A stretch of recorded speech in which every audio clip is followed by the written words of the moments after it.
Yotam, sən onları görürsən? Yox, hələ görmürəm. Mən elə zirvəyə çatmamışam axı. Onda tələs də. Axı Kalev babanın bizi tapmağını istəmirik. Ehtiyatlı ol. Bu xurma ağacı çox hündür deyil. Ancaq Yardan çayını, çoxlu ağacları, bir də daşları görürəm. Yəqin onlar gizləniblər. Bizi tutub yemək üçün gözləyirlər. Adina, Baba, səni tapdığıma görə sevindim. Bəs qardaşın hardadır? yotam. Bəlkə sən bilərsən. Yəqin o harası ağacı dırmaşmağa gedib. Amma bu ağaca yox. Görəsən vəd edilmiş torpaq yuxarıdan necə görünür? Salam baba. Yotam, sən orada nə edirsən? Heç nə baba. Hələ də nəhənglər axtarırsan? Axı onlar gizlənə bilərlər. Neçə dəfə sizə deməliyəm ki, o torpaqda yaşayan insanlardan qorxmayın. Amma baba, bəs bizi tutsalar necə olacaq? Yotam mənə dedi ki, nəhənglər... Adina, görəm ki, sən də, qardaşın da insanların sevərək danışırları hekayələri dinləyirsiniz. Ona görə də məncə indi xalqımızın tarixi haqqında sizə danışmağın əsl vaxtıdır. Yotam, oradan aşağı düş. Amma ehtiyatlı ol oğlum. Baba, o yer haqqında danışılan bəzi dəhşətli hekayələr məni çox qorxudur. Hə, Adina, bilirəm.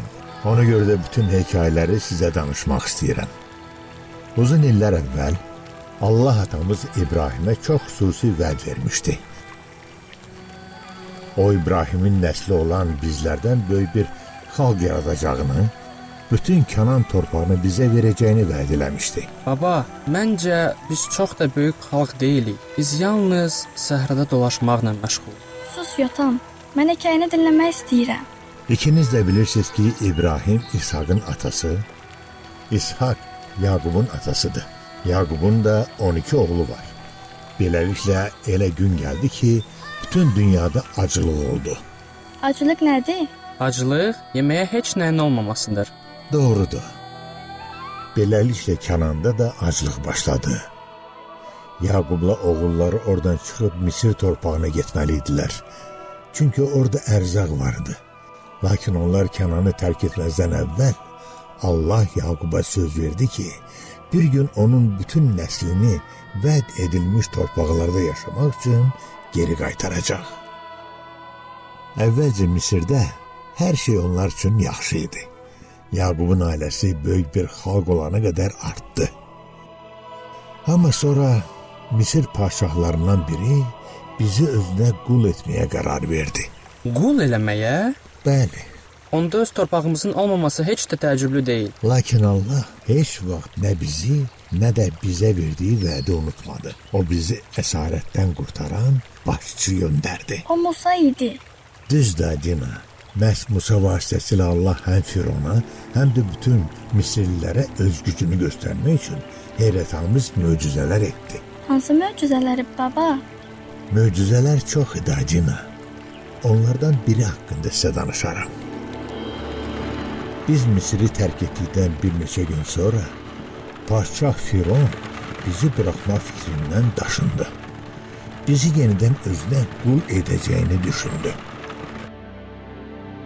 Biz onun qüdrətli ordusu ilə Qırmızı dəniz arasında tələyə düşdük. Bu zaman Allah Musaya dedi ki, sadəcə əlindəki əsanı götürüb suyun üzərinə qaldır. Uşaqlar, gözümüzün qarşısında dənizin suları ortadan ayrıldı.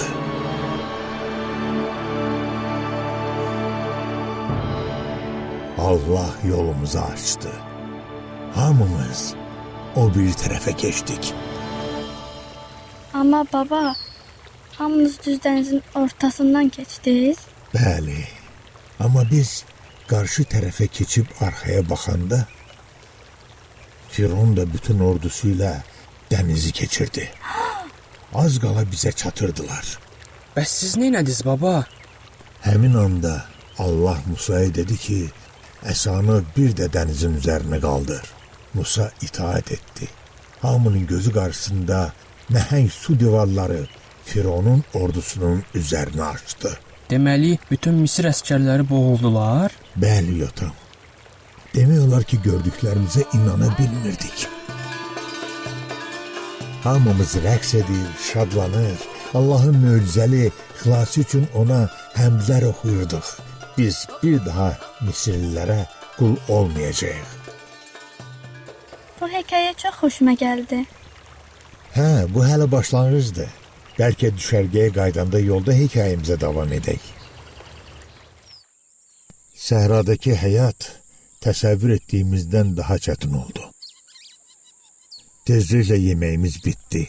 Sonra suyumuz da olmadı. Ah, baba, yəqin ki bu dəhşətli idi. Çox dəhşətli idi. Amma sonra Allaha yalvardıq, o da bizə kömək etdi. O vaxt göydən manna tökülməyə başladı. Bəli, Adina. Allah elə etdi ki, hər səhər düşərgəmizdə hər yer bu xüsusi yeməklə örtülürdü. Biz də bütün bu illər ərzində mannanı yığıb yeyirdik. Amma bu bezdiricidir. Hər gün eyni manna. Yotam, bir də heç vaxt Allahın bizi necə yedirdiyi barədə şikayətini eşitmək istəmirəm. Bağışla baba. Bəs daha suyun olmayanda nə etdin baba? Yadımdadır. Bir dəfə Allah öz gücünü və məhəbbətini bizə göstərdi. Bu sadəcə möhtəşəm idi. Su ver bizə Musa. Bir gün elə bir yerdə düşərgə saldıq ki, orada bir damcı belə su yox idi. Sən bizi susuzluqdan öldürmək üçün bu səhraya gətirdin. Misirdə daha yaxşı yaşayırdıq. Allah Musaya buyurdu ki, əsası ilə qayaya vursun. Bizə su ver Musa.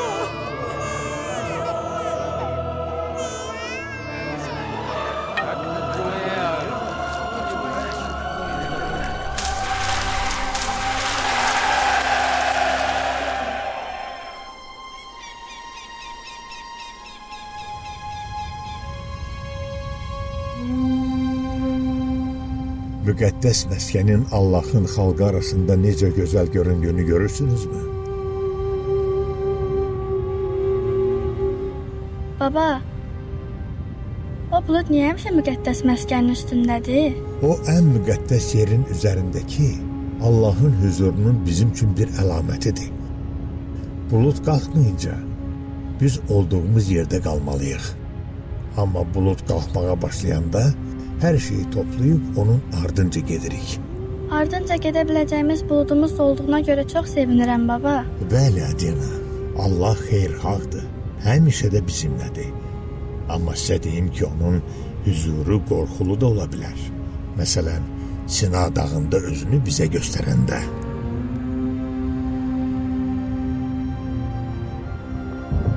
Allah dağın başına inəndə biz orada düşərgə qurmuşduq. Onun huzurundan hər yer titrədi. Allah Musaya buyurdu ki, bütün insanları bir yerə toplasın. Sonra Allah özü bizimlə danışdı. Mən sizi Misirdən, köləlikdən çıxaran Allahınız Rəbbəm. Məndən başqasına ibadət etməyin. Özünüz üçün bütlər və nəyinsə surətini düzəltməyin. Onlara səcdə etməyin. Çünki Rəbb Allahınız olan mən qısqanc Allaham. İzzət yalnız mənə məxsusdur. Mən onu başqa Allahlarla paylaşmayacağam. Mənim adımı boş yerə çəkməyin. Adımı layiq olduğu hörmətlə söyləyin. Unutmayın ki, istirahət günü xüsusi bir gündür. Onu mənə həsr etməlisiniz. Ata-ananıza hörmət edin ki, sizə verəcəyim torpaqda uzun ömürlü olasınız. Qətl etməyin. Evlilikdə sadiq olun. Oğurluq etməyin. Başqa insan haqqında pis danışmayın. Yalan danışmayın. Başqalarına məxsus olan şeyləri arzulamayın.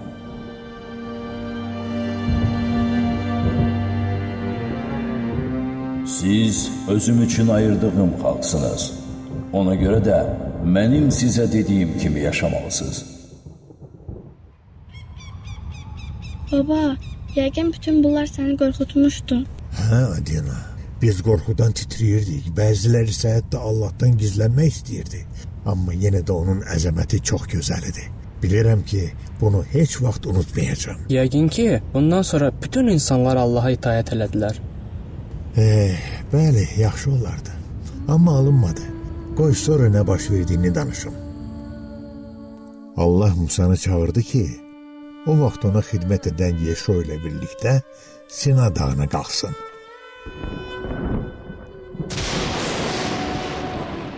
Allah öz qanunlarını bizim üçün 2 daş lövhəyə yazdı. Bu qanunlar onun bizimlə bağladığı əhdin əlaməti idi. Buna görə də onlar həmişə yanımızda olacaq ki, Allahın necə yaşamağımızı istədiyini bilək. Xalq Musanın qayıtmasını çox gözlədi. Amma Musa gəlib çıxmadan onun qardaşı Harunla danışmağa getdilər.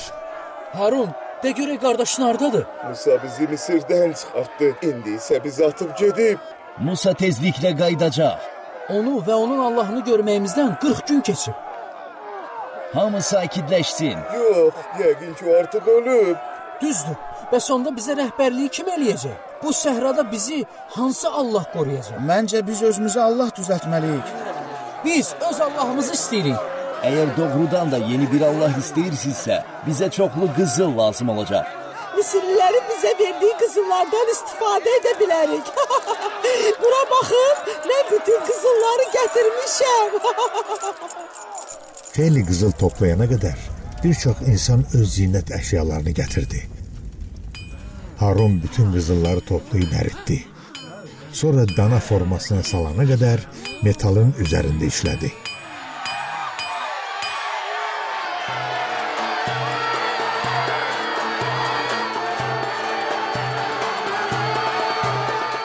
Sonra insanlar həqiqi Allahı unudub qızıl danaya sitayiş etməyə başladılar. Allah onların elədiklərini gördü.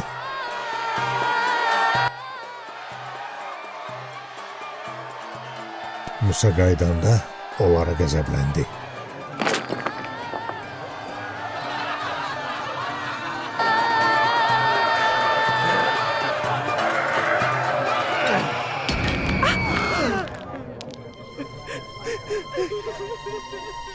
Necə oldu ki, insanlar bunu elədilər? Axı Allah demişdi, bütlər düzəltməyin. Yəni elə bilirdilər Allah onları görməyəcək? Hə, həmin gün biz Allaha qarşı günah etdik. Bütlərə görə həqiqi Allahdan üz döndərdik. Bu da Allahı çox qəzəbləndirdi. Elə buna görə Allah aramıza vəba xəstəliyi göndərdi. Nəticədə çoxlu insan öldü. Ən pisi də oydu ki, Allah Musaya onun bizimlə vəd edilmiş torpağa getməyəcəyini söylədi. Allahın etdiyi o qədər şeydən sonra bu çox kədərlidir. Hə, Adina. Bunu eşidəndə ağladıq. Həm də çox təəssüfləndik. Amma sonra Musa Allaha yalvardı ki, bizi bağışlasın. Baba, bəs Allah nə etdi? O öz böyük mərhəmətinə görə bizi bağışladı. Sonra o yeni lövhələr götürüb yenidən öz qanunlarını bizim üçün yazdı. Sevindim. Allah bizi bağışladığına görə həqiqətən çox sevindim. Biz daim Allahı məyus etsək də, o bizə mərhəmətidir. Allahın necə olduğu haqqında mahnını xatırlayırsınız? Hə, mən o mahnını sevirəm. Allah əbədidir, Allah sevgidir. Bax, baba, başçımız Yeşua nəsə demək istəyir. İsrail xalqı, səhradan keçdiyimiz müddətdə Allahımız Yahve bizə rəhbərlik etdi. O bizi qorudu. Atamız İbrahimə vəd etdiyi torpağı da bizə verəcək. Allah mənə dedi ki, 3 gündən sonra biz Yordan çayını keçəcəyik. İndi hazırlaşın, səfər üçün lazım olan əşyalarınızı yığın. Baba, indicə Yeşuanın nə dediyini eşitdin? Hə, Yotam, 3 gün sonra çayı keçəcəyik. Çox tezdir axı. Məncə mən qorxuram. Görürəm ki, biz biraz da söhbət eləməliyik, amma indi Yeşuanın yanına getməliyəm. Yeşua, necəsən dostum? Kalev, burada olduğuna görə sevindim. İndi mənə çox çətindir. Eşitdim bəzi İsraillər qorxurlar. Bundan sonra olacaqları da əmin deyirlər. Hələ də nəhənglərdən qorxurlar, hə? Allaha güvənməməkdən nə vaxt əl çəkəcəklər? Əslində onları çox qınamıram. Axı mən Musa deyiləm. Amma Musa öləndən sonra öz xalqına rəhbərlik eləmək üçün Allah səni seçdi. Cəsarətli ol Yeşua. Allah səninlədir. Sağ ol dostum.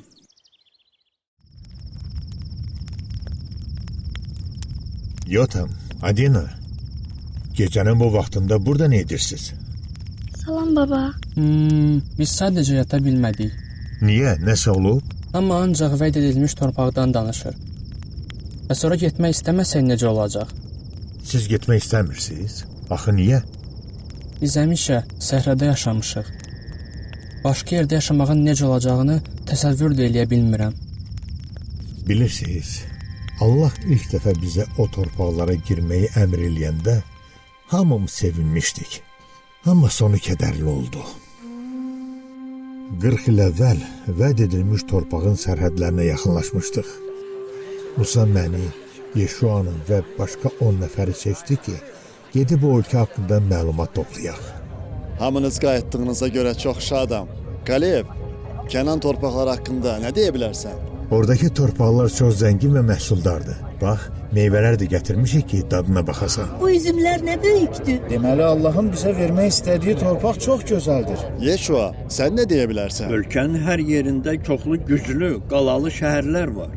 Amma Allah bizə kömək edəcək. Biz də onları məğlub edəcəyik. Yeşua, ağlını itirmisən? Oradakı insanların hamısı nəhəngdir. Nəhəngdir ha? Bəli, onlar nəhəngdirlər, həm də bizdən qat-qat güclüdürlər. Biz heç vaxt onları məğlub edə bilmərik. Qulaq asın, onlarla müqayisədə biz kiçik böcəklərə bənziyirik. Qətiyyən belə nəhəklərlə döyüşməyəcəm. Yox, qulaq asın. Allah bizim üçün döyüşəcək. İstəmirəm onlar oğullarımı öldürsünlər. Misirdə daha yaxşı idi. Nəhənglər bizi məhv etməmiş. Gəlin hamımız Misirə qaydaq. Yalvarıram, Allahın planını rədd etməyin. Başçımız Musaya qulaq asın. Yox, biz Musanı kifayət qədər dinləmişik. Bizi Misirə qaytarmaq üçün yeni başçı seçməliyik. Biz başqa başçı istəyirik. Yəni, axı onlar indi necə belə davrana bilərlər? Bu insanlar nə vaxta qədər mənə nifrət edəcəklər? Onların arasında göstərdiyim o qədər möcüzələrdən sonra da nə vaxta qədər mənə inanmayacaqlar? Musa, mən onların hamısını məhv edəcəyəm. Sonra da sənin vasitənlə böyük bir xalq yaradacağam. Onları məhv eləyəcəksən? Ya Rəbb, onlar sənin seçdiyin, sonra da əzəmətli qüdrətinlə azad etdiyin insanlardır. Axı özün bizə demişdin ki, sən mərhəmətli Allahsan. Sən mərhəmətlisən ki, bizə məhəbbət göstərib günahlarımızı və təqsirlərimizi bağışlayırsan. Yalvarıram, ya Rəbb, bu dəfə də böyük mərhəmətini bizdən əsirgəmə. Öz xalqını bağışla.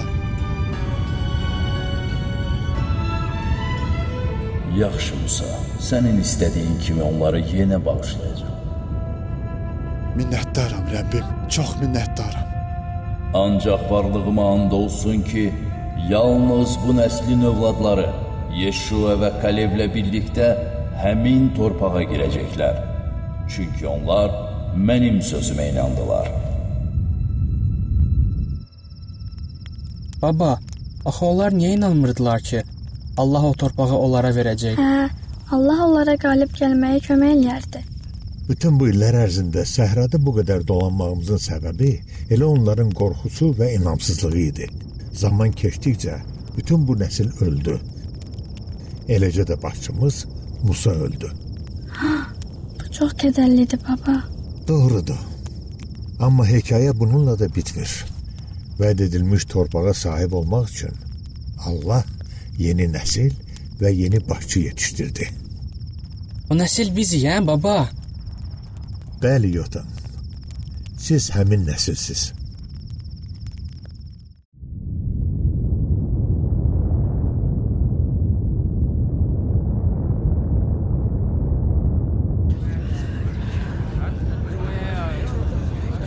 Baba, bax. Allahın huzuru müqəddəs məskənin üstünə qalxdı.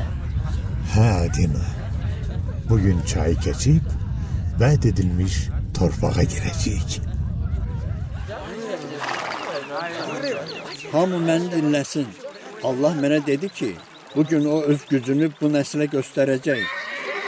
O bu torpağı bizə verməyə söz verib və bunu edəcək.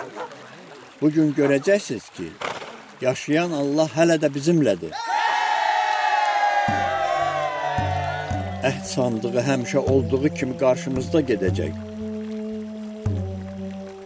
Yeryüzünün Rəbbi olan Allah bir daha öz qüdrətli əlini bizə göstərəcək. Baba, bax. Əhd sandığını daşıyan adamlar çayın sahilində dayandılar. İndi nə olacaq? Sadəcə bax, Adina.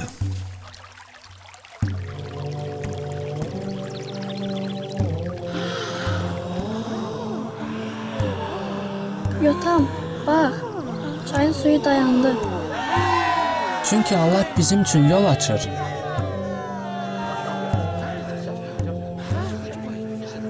Ey İsrail xalqı! Allahın bizə vəd etdiyi torpağa girin. Musanı və Yeşua'yı aparan bizimlə olan Allah'tır. Vəd etdiyi kimi bizi yönəldən bizimlə olan Allah'tır. Kişilər, 12 böyük daş seçib çayın o biri sahilinə aparın. Gələcəkdə övladlarınız yanınıza gəlib bu 12 daşın nə demək olduğunu soruşanda onlara deyirsiniz ki, Allahımız Yahve qırmızı dənizlə etdiyi kimi çayın sularını da gözümüzün önündə saxladı ki, onun xalqı olan bizlər həmişə ona inanaq. Yotam, baş verənlərə demək olar ki, inana bilmirəm. Bilirəm Adina, amma bunlar baş verdi. Sən də, mən də Allahın elədiklərini gördük. Biz heç vaxt bunu unutmayacağıq. Allah əbədidir, Allah sevgidir, bizimlə olan Allah'dır. Səhrada gəzsək və yazında keçsək, bizimlə olan Allah'dır. Allah əbədidir, Allah sevgidir, bizimlə olan Allah'dır. Səhra